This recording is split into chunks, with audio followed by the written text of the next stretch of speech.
سلام علیکم. سلام. چطورین؟ چه خبرها؟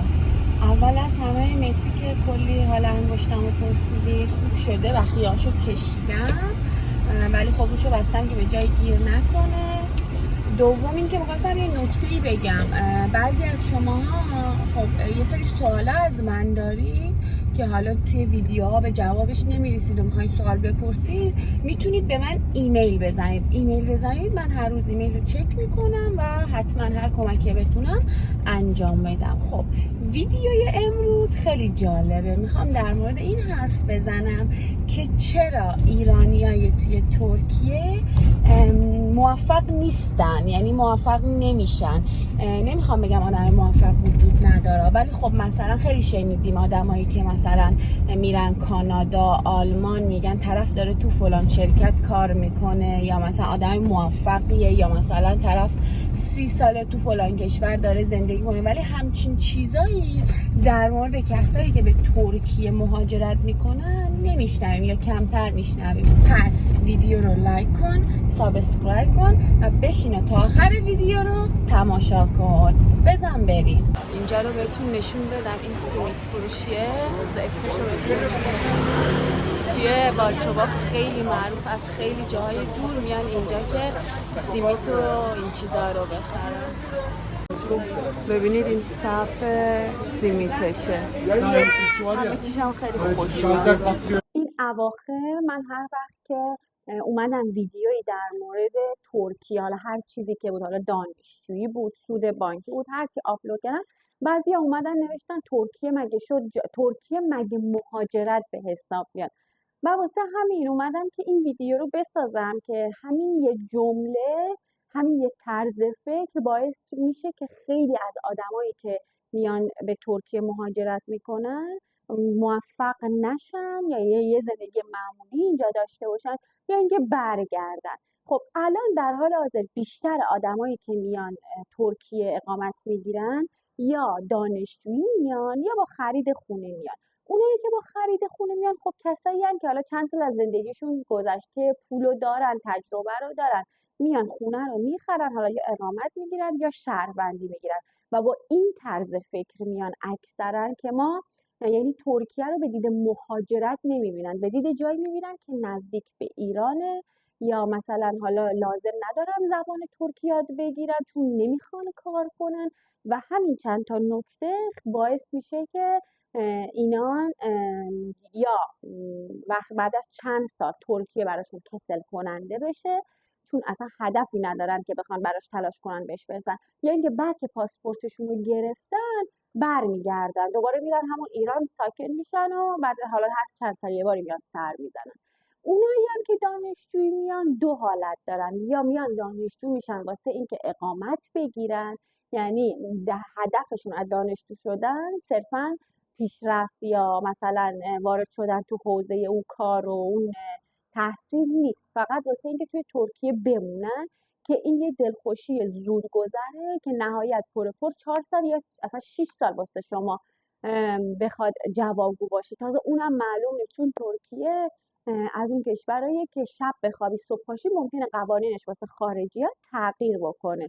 مثلا یه نمونهش این بود که دانشجویی و زمانی که شما دانشجو میشدید خودتون باید میرفتید اقامت میگرفتید، ولی الان دانشجو میشید دانشگاه براتون اقامت میگیره. روشش کلا در عرض یه روز تغییر کرد که با همین یه تغییری که اتفاق افتاد، چون قانون جدید بود، بچه ها میرفتن دانشگاه که مدارک و یعنی که برن کار اقامتشون رو کنن، میگفتن که همچی خبررسانی شده که مثلا دانشگاه باید اقامت بگیره، دانشگاه چون این قوانین جدید بود اصلا درست اعمال نشده بود، درست براشون توضیح نداده شده، اصلا اطلاع نداشت و این وسط یک عالمه بنده خداها ضرر کردن، مثلا آخر اقامتشون کلا خیلی مشکلات به وجود اومد. یا اینکه کسایی هم هستن که به این نیت میان ترکیه تحصیل میکنن که بیان مثلا میگم اینجا پزشکی بخونن، بعد از اون حالا دوره تحصیلشون واقعا برگردن ایران. خب حالا مشکل کجاست این وسط؟ ببینید به خاطر این طرز فکری که اکثر آدمایی که میان ترکیه مهاجرت میکنن دارن، باعث میشه که بعد از یه چند وقت موفق نشن و سرخورده بشن. ببینید مثلا ما زمانی که به هر کشوری که ما مهاجرت میکنیم، خب ما توی اون کشور ریشه نداریم. وقتی هم شما جای ریشه نداشته باشید، موندن برات سخت میشه. واسه همین باید سعی کنی اینجا ریشه بسازی. چجوری باید ریشه بسازی؟ اولین کاری که باید بکنی اینه که باید زبان اینجا رو یاد بگیرید. مثلا اینجا آدم هست اومده خونه خریده، بچه مدرسه‌ای داره، 5 سال اینجاست، هنوز نمیتونه کاراشو انجام بده چون ترسیده، نرفته زبانشو یاد بگیره، تو جامعه نرفته. یا اینکه مثلا طرف اینجا داره زندگی میکنه ولی از لحظه‌ای که پاشو میذاره ترکیه، داره برنامه‌ریزی میکنه کی برگرده ایران، به ایران سفر کنه. 5 سال اینجاست ولی نرفته هیچ شهر ترکیه‌ای ببینه. یعنی شروع نکردی که به این جایی که داره زندگی میکنه عادت کنه، در واقع بهش میگن اخت بشه با اینجا. واسه همین یه جورایی انگار مثلا آدم حس بی‌هویتی به آدم میده. نه ایرانی، نه وقتی هم که تو ترکیه‌ای توی انگار حس اینو داری که تو ترکیه، چون طرف دغدغش اینه که عید بشه بره ایران، تابستون بشه بره ایران، تعطیل بشه بره ایران. در صورتی که این واقعا کار اشتباهیه. شما زمانی که اینجا میای مهاجرت میکنی، حداقل باید 2 سال 3 سال بمونی، زبانش رو یاد بگیری، دوستای ترک پیدا کنی، سعی کنی کارهای اداری تو خودت انجام بدی. ترک میگم چون ترکیه هم مال کشورهای دیگه هم هست. مثلا طرف هست کانادا داره زندگی میکنه یا آمریکا اصلا داره زندگی میکنه، 30 سال اونجاست ولی هنوز نمیتونه انگلیسی حرف بزنه، کارش رو راه بندازه، به خاطر اینکه نرفته توی اون جامعه. و این بزرگترین مشکله. ببینید شما زمانی که ارتباط نگیری، خب همون باعث میشه که شما نتونی پیشرفت کنی. مثلا طرف هست میاد اینجا، از اول ذهنش اینه که بره یه جایی کار کنه که ایرانیا باشن، در حالی که این اشتباه ترین. شما زمانی که اینجا مهاجرت کردین، خب باید بری جاهایی که با ترکا در ارتباط باشی، با قوانینشون رو بشناسی. شناخت اون قوانین واقعا باعث میشه که شما ضرر نکنید، یا اینکه کالچرشون رو بشناسی. مثلا ما زمانی که خودمون اینجا خونه خریدیم، ما تازه زبان ترکی اصلا خوب نبود، دونه رفتیم بنگاه رو گشتیم، اصلا تو ذهنمون هم نیاوردیم که حتما باید یه ایرانی باشه که ما ازش خونه بخریم، یا مثلا یه ایرانی باشه که به ما کمک کنه. گفتیم خودمون باید انجام بدیم. بله ریسکی داره، ولی همون اون کار اولا که باعث شد که خونه ای که میخریم نسبت به تایمش، خب خیلی خونه خوبی بخریم. با اون آدم که آشنا شدیم، انقدر اون آدم به ما بعداً کمک کرد، اصلا یه کمکایی کرد فقط صرفا واسه اینکه خب ما خارجی بودیم ازش خونه خریده بودیم، تا زمانی که بنده خدا فوت شد زنده بود، هر کمکی که میتونست به ما انجام داد و همون آشنایی باعث شده بود ما خیلی اتفاقای خوب برامون بیفته. یا مثلا یه بار یادمه من یه کاری داشتم، گذرم خورد به آموزش پرورش، و زمانی که رفتم تو آموزش پرورش با اون آدما ارتباط گرفتم، هنوز تا هنوزه من با اون آدمایی که توی آموزش پرورش این منطقه دوستم، میبینمشون و هر وقت هر زمانی یه کاری داشته باشم میتونم باشون تماس بگیرم، به من کمک کنم. پس یکی از دلایلی که ایرانی ها نمیتونن توی ترکیه موفقی بشن، واسه اینکه توی ترکیه ریشه نمیکنن. یعنی نمیرن و به این فکر نمیکنن که اومدن اینجا ساکنن، اینجا مهاجرت کردن و باید تغییر کنن. باید یعنی باید خصوصیات و اخلاقیات این کشور رو بشناسن، آدماشو بشناسن که بتونن بمونن. مثلا من اصلا نمیفهمم این آدمایی که رانسورای ایرانن.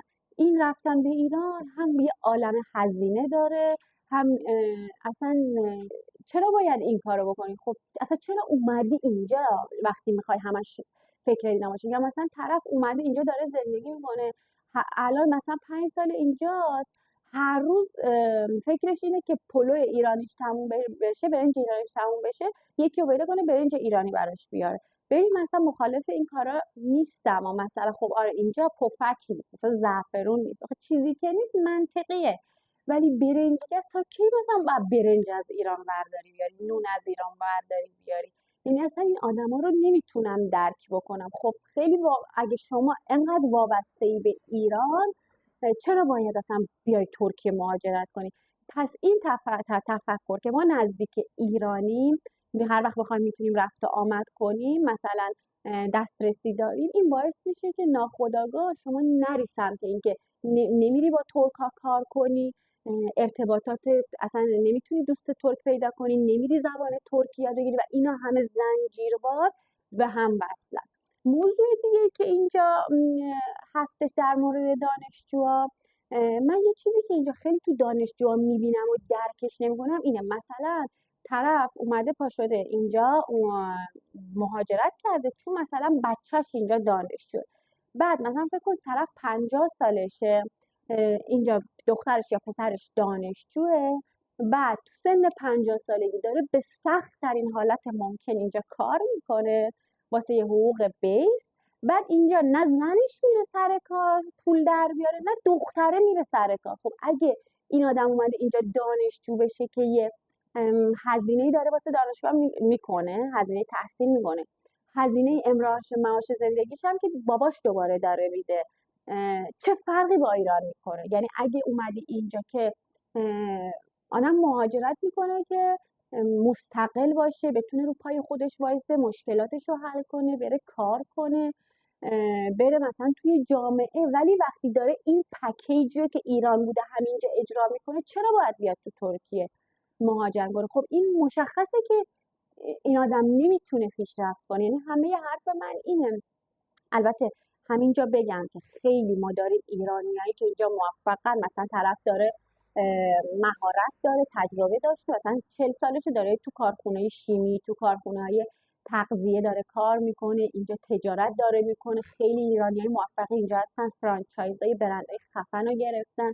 خیلی ایرانیای موفق هستن دارن تو بهترین کالج‌های اینجا استانبول، شهرهای دیگه کار میکنن. من آدم میشناسم که از خود ایران چون عکاس بوده توی ترکیه از خود ایران تونسته اجازه کار بگیره.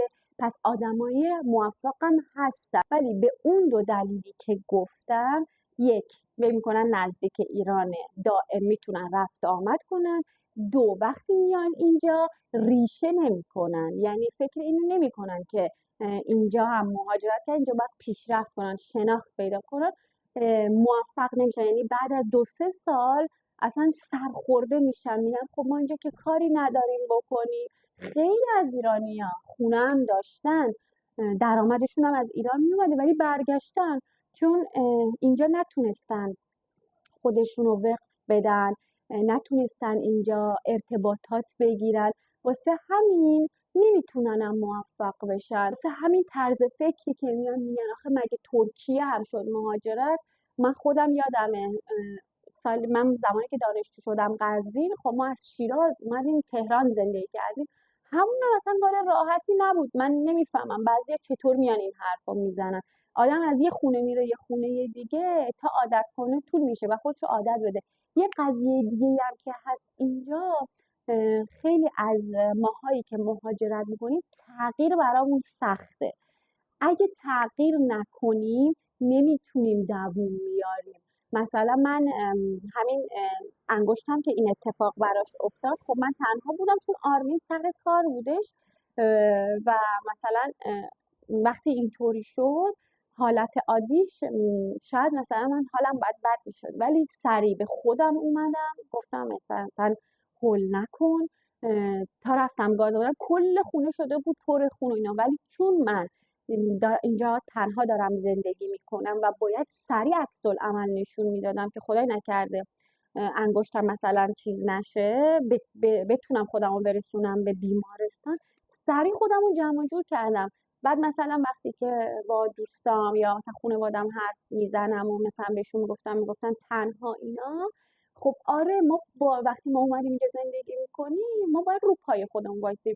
البته برا ما هم اصلا کار راحتی نبود، ما هم خیلی سخت بود برامون تا به این خصوصیات اخلاقی عادت کنیم، چون زمانی که تو ایرانی همش ماشین زیر پاته، بعد یه سری عالم پدر، مادر، خواهر، برادر، یه عالم آدم هستن که کارات خیلی زود پیش میره، ولی وقتی میای اینجا انقدر چالش داری کوچکترین چیزی رو باید آمارش رو در بیاری، چون ممکنه چون قوانین رو نمیدونی ممکنه مثلا شرایط برات سخت بشه. مثلا من زمانی که میخواستم که یوتیوبم مانیتایز شده بود، حالا یه ویدیویی در مورد این میسازم کامل توضیح میدم روشش چیه.